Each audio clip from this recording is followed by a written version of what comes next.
आइए आपको हम मिलाते हैं संविधान विदों की एकेडमी के तहत संविधान बहाली आंदोलन चलाने वाले निदेशक अधिवक्ता एपीएन गिरी जी से, जो आज लगभग 20 वर्षों से संविधान पर रिसर्च कर रहे हैं और संविधान बहाली आंदोलन के तहत देश में एक आंदोलन चला रहे हैं, जिसके माध्यम से यह बता रहे हैं कि संविधान में बहुत कुछ लोगों की, इस देश की जनता को नहीं पता है। यही वजह है कि मंत्रियों की दोहरी शक्ति के कारण देश में भ्रष्टाचार फैलता जा रहा है और इस पर रोक लगाने वाला कोई नहीं है। आइए जानते हैं कि क्या है संवैधानिक आंदोलन। गिरी जी, आपका संविधान बहाली आंदोलन चला रहे हैं, आपका जैसा कहना है कि संविधान पूर्णतः लागू नहीं है, क्या है पूरा मामला? भारत का संविधान भारत में बिल्कुल नहीं लागू है। संविधान के लागू होने का मतलब है कि संवैधानिक सरकार होना, संवैधानिक शासन होना और संवैधानिक नीति के अनुसार कार्य होना। न ही संवैधानिक शासन है, न ही संवैधानिक सरकार है और न ही संवैधानिक नीति से कोई कार्य हो रहा है।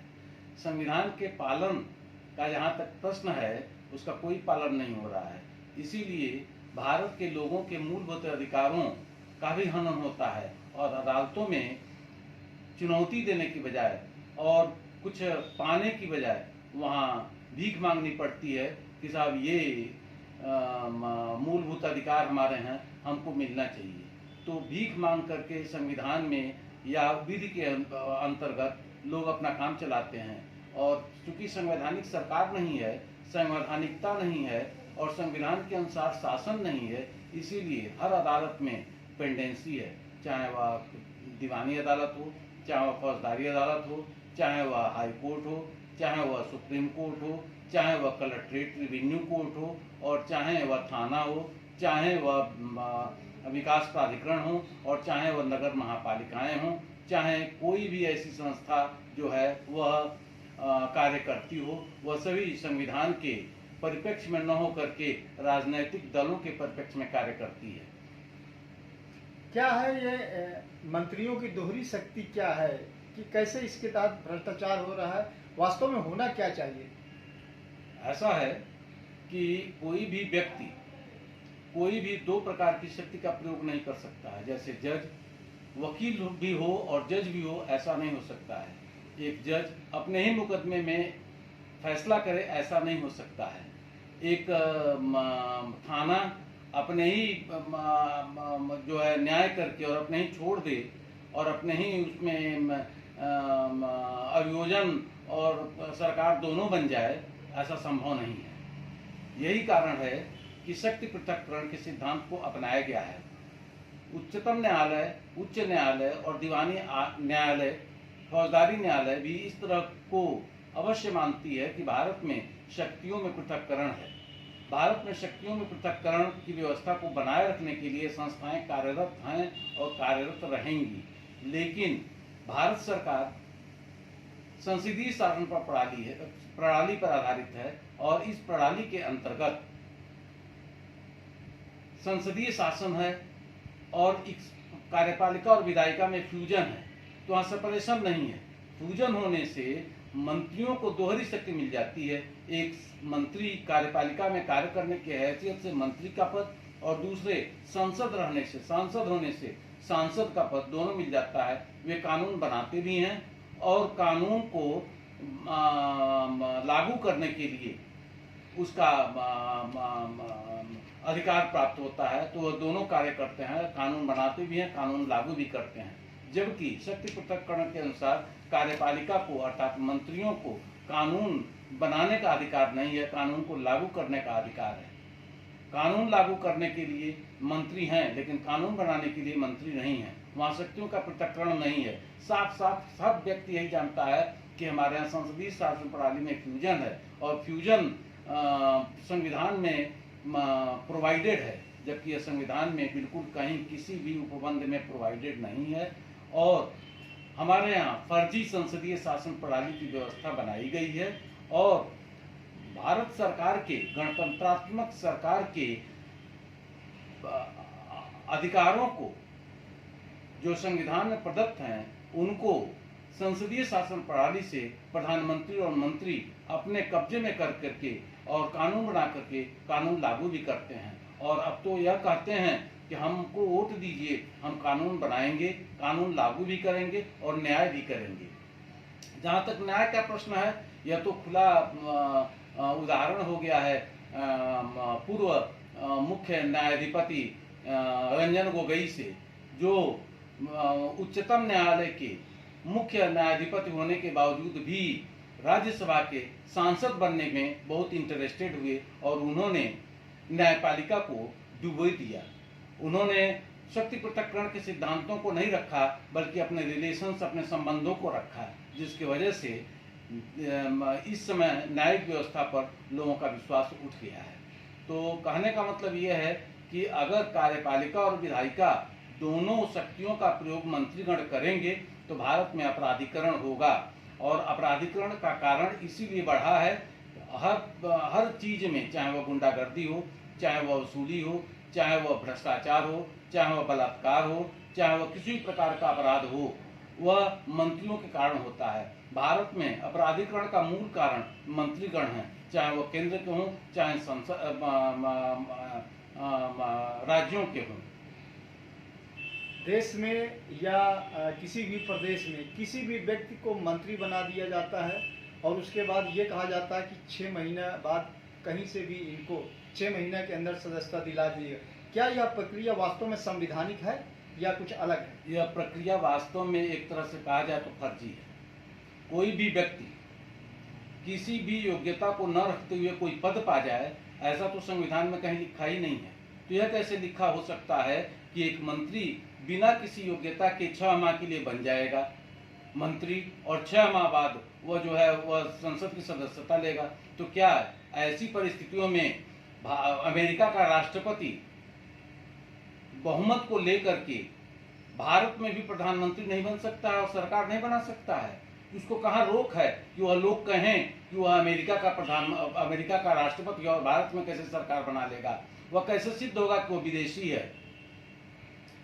हमारे देश में किसी भी बिल पर मंत्री लोग, वो चाहे केंद्र में हो या प्रदेश में हो, किसी भी बिल पर मंत्री वोटिंग करते हैं। इस पर आपका क्या कहना है?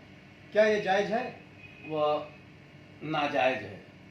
भारत के संविधान के अनुच्छेद 100 के अंतर्गत सांसदों को किसी भी विधेयक पर मत देने का अधिकार है, केवल सांसदों को, मंत्रियों को नहीं।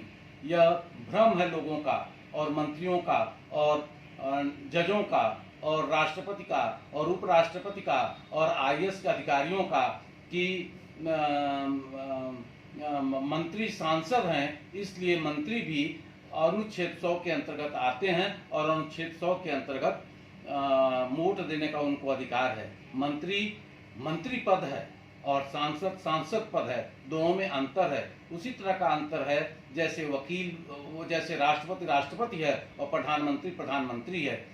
मुख्य न्यायाधिपति है और उसमें एक सीनियर एडवोकेट है। दोनों सुप्रीम कोर्ट में कार्य करते हैं, लेकिन दोनों के कार्य करने के अलग अलग सिद्धांत हैं, अलग अलग स्थान हैं, अलग अलग विचार हैं। वह विचार रखता है, वह विचार को मानता है या नहीं मानता है, वह जज पर निर्भर करता है। तो यह संभव ही नहीं है कि अनुच्छेद 100 के अंतर्गत मंत्रियों को वहां रखा जाए। मंत्री हैं, मंत्रियों को कोई भी व्यक्ति यह नहीं कह सकता है कि मंत्री सांसद भी हैं और मंत्री भी हैं। हर एक व्यक्ति जो आईएएस है वह निश्चित रूप से बीए है, वह बीए है इसलिए आईएएस है, ऐसा है। लेकिन वह आईएएस है तो यह मान लिया जाएगा कि वह बीए है, चाहे एमए है, चाहे एमफिल है, चाहे एमए है, चाहे कोई भी पीएचडी है, चाहे कोई भी डिग्री लिया हो, लेकिन कम से कम वह एटलीस्ट बीए है।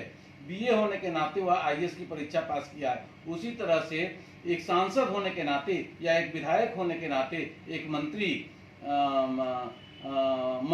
पद पर नियुक्त किया गया है। सांसद नियुक्त नहीं है, चयनित हैं। मंत्री चयनित नहीं है, नियुक्त है। जैसे प्रधानमंत्री मोदी कहते हैं कि हम चयनित हैं, चयनित कहीं से नहीं है, न बनारस से हैं, न कानपुर से हैं, न दिल्ली से हैं, न गुजरात से हैं, न पंजाब से हैं। वह बनारस के एक सांसद हैं। सांसद होने की हैसियत से अनुच्छेद 75(3) में उनकी नियुक्ति हुई है। अनुच्छेद 75(3) में, रुकिए मैं दिखाता हूँ प्रोविजन। यह कहता है कि मिनिस्टर यह कहता है कि अनुच्छेद 1 में 75(1) में प्रधानमंत्री की नियुक्ति राष्ट्रपति करेगा और अन्य मंत्रियों की नियुक्ति राष्ट्रपति प्रधानमंत्री की सलाह पर करेगा। तो प्रधानमंत्री की नियुक्ति होती है, प्रधानमंत्री चयनित नहीं होता है। चयनित हमारे यहाँ केवल भारत में राष्ट्रपति है और उपराष्ट्रपति है। उसके बाद जितने भी पद हैं भारत में, वह चाहे वह राज्यपाल के हों, चाहे वह मुख्यमंत्री के हों, चाहे वह प्रधानमंत्री के हों, चाहे केंद्र के अन्य मंत्री हों, चाहे राज्य के अन्य मंत्री हों, चाहे वह प्रशासनिक अधिकारी हों, चाहे वह पुलिस अधिकारी हों, चाहे वह सैन्य अधिकारी हों, चाहे वह कोई भी अधिकारी हो, चुनाव आयोग हो, चाहे वह CBI का अधिकारी हो, चाहे वह ED का अधिकारी हो, चाहे वह किसी भी संवैधानिक संस्था का अधिकारी है, वह सभी राष्ट्रपति से चयनित हैं। प्रधानमंत्री से कोई, राष्ट्रपति से नियुक्त हैं, प्रधानमंत्री से कोई नियुक्त नहीं है। प्रधानमंत्री का काम अनुच्छेद 74 में केवल राष्ट्रपति को सलाह देने का है। अब मूर्खता यह होती है कि लोग संविधान का अनुच्छेद 74 नहीं देखते हैं। यह नहीं देखते हैं कि लिखा हुआ है कि राष्ट्रपति की सहायता और सलाह देने के लिए एक मंत्रिपरिषद होगी। लोग यह सोचते हैं कि मंत्रिपरिषद को सलाह देने के लिए एक राष्ट्रपति होगा और मंत्रिपरिषद ही जो करेगी वह सब करेगी। तो उल्टा लोग जो है इसका व्याख्यान करते हैं। व्याख्यान करने से पहले यहाँ के शैक्षणिक संस्थाएं जितने भी जो लॉ की डिग्री पढ़ाती हैं, और चाहे वो जजेज हैं, चाहे वो वकील हैं, वह यह कहते हैं कि जैसा इंग्लैंड में है, वो संविधान को अपने हाथ में लेते हैं इंडिया में और पहुंच जाते हैं इंग्लैंड, कि इंग्लैंड में ऐसा कहा गया है, इसलिए अनुच्छेद 74 का व्याख्यान इस तरह का होना चाहिए। जैसा लिखा है वैसा व्याख्यान लोग नहीं मानते हैं, इसकी यह गलती है।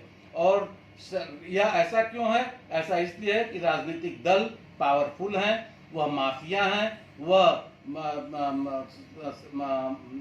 अदालतों पर, अधिकारियों पर भारी पड़ते हैं। न अधिकारी की हिम्मत पड़ती है और न ही अदालतों की हिम्मत पड़ती है कि वह कह सकें कि नहीं, मंत्रियों की सलाह राष्ट्रपति पर भारी होगा, राष्ट्रपति की सलाह कहीं नहीं ली जाएगी।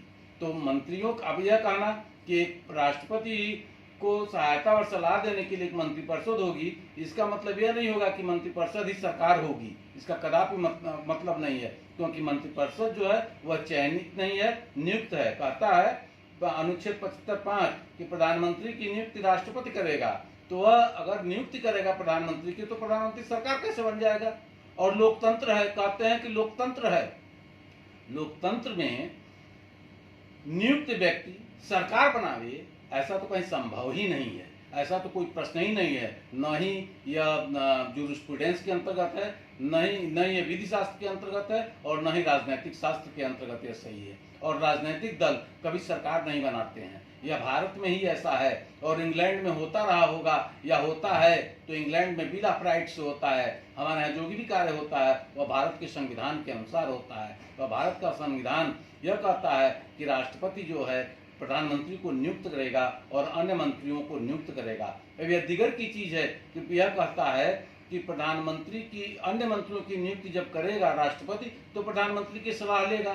तो सलाह ले सकता है, न ले सकता है, वह सलाह देता है और उसकी सलाह को न मान करके किसी दूसरे व्यक्ति को उसने नियुक्त कर दिया है राष्ट्रपति ने, तो यह नहीं कहा जाएगा कि राष्ट्रपति ने प्रधानमंत्री की सलाह नहीं ली, यह कदापि नहीं कहा जाएगा। अगर ऐसा कहा जाएगा तो यह अनुच्छेद 74 के खंड 2 से बाधित होगा, जो यह कहता है कि इस प्रश्न की कि क्या सलाह दी गई, किसी न्यायालय में जांच नहीं की जाएगी कि क्या मंत्रियों ने राष्ट्रपति को कोई सलाह दी, और दी तो क्या दी।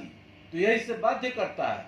प्रधानमंत्री यह कहीं नहीं कह सकता है कि हमने अमुक व्यक्ति को मंत्री बनाने के लिए कहा और राष्ट्रपति ने न मान करके अमुक व्यक्ति को मंत्री बनाया, ऐसा नहीं कर सकता। उसकी सलाह को वह ले न ले, इसके लिए कोई भी बात किसी भी न्यायालय में कोई भी व्यक्ति, चाहे मंत्री हो, चाहे संतरी हो, चाहे वह वकील हो, चाहे वह जज हो, चाहे वह अधिकारी हो, नहीं ले आ सकता है न्यायालय में कि प्रधानमंत्री ने राष्ट्रपति को यह सलाह दी और राष्ट्रपति ने उसको नहीं माना।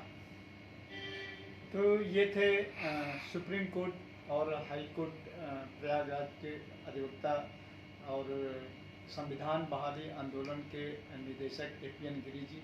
जिन्होंने संविधान पर काफ़ी चीज़ें जानकारी दी जो वास्तव में लोगों को जानकारी नहीं है। हम अक्सर जो है तो संविधान बहाली आंदोलन के तहत संवैधानिक आंदोलन चलाते हुए तमाम संविधान की चीज़ों को जानकारी आम जनता में देते रहते हैं और हमेशा इसको देते रहेंगे।